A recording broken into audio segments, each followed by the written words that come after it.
Këtë të shtunë, qyteti Korçës mirëpriti një tjetër aktivitet rëndësishëm sportiv, Kupën e Shqipërisë në ciklizëm, ku morën pjesë rreth 50 sportistë nga vende të ndryshme. Gara u zhvillua në 2 kategori, kategoria kadete përshkoi itinerarin Piskupat Pogradec Maliq Korçë me një distancë prej 54 kilometrash, ndërsa kategoria Elit U23 Junior startoi nga Quksi duke vijuar në Trebinj, Maliq, Bilisht dhe përfundoi në Korçë me një gjatësi totale prej 122.6 km. Në kategorinë kadet, vendin e parë fitoi Nedion Demiri, sportisti i ekipit Skënderbeu. Ai u shpreh se gara ishte e vështirë për shkak të konkurrencës së fortë përfshirë edhe pjesëmarrës nga jashtë vendit, por fal përgatitjes arritën të siguronin fitoren. Kjo është hera e tretë që ai ngjitet në vendin e parë. Gara ishte e vështirë pasi kishte edhe konkurrentë nga vendet e tjera, por prapë me servitin që kishin bërë arritën të fitonin vendet e parë.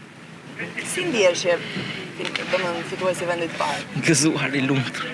Gara nisi në Piskupat, kishte dhe shkëputje nga grupi, por prapë arritën nuk na i keni ndodhur.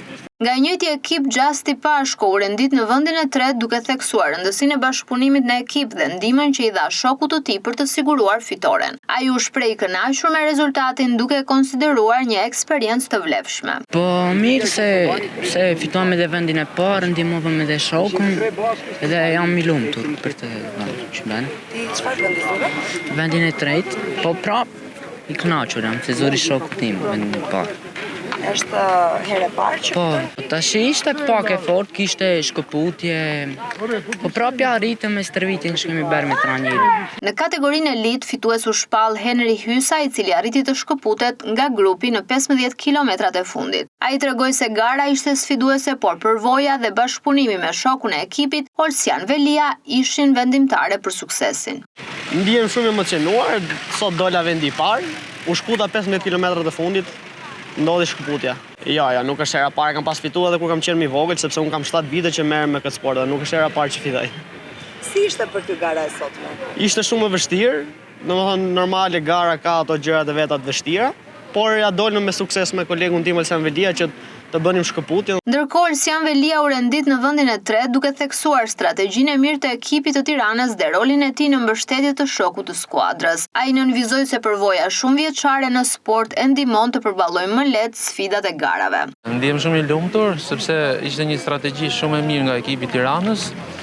Sot detyra ime ishte që të punoja për shokun e ekipit Henry Hysa, sepse garën e kaluar ai punoi për mua tek Kupa e Kavajës dhe kjo ishte merit e atij që ta fitonte. Çdo garë ka vështirësitë e veta, por un kam 22 vite si sportist dhe eksperjenca bën që çdo garë ta bëhet më e lehtë dhe konkurrentët shohin me një sy tjetër.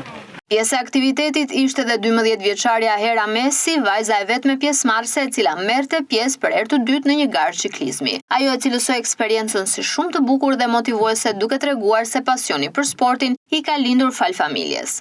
Kam një 4 muaj që merr me ciklizëm. Kjo është gara e parë që po merr pjesë? Jo, është gara e dytë. Si ndihesh? Ndihem shumë mirë, pamja ishte shumë e bukur, është eksperiencë e bukur. Krahasuar me garën e parë, kjo ishte më e lehtë për ty? Po, si më e lehtë ishte.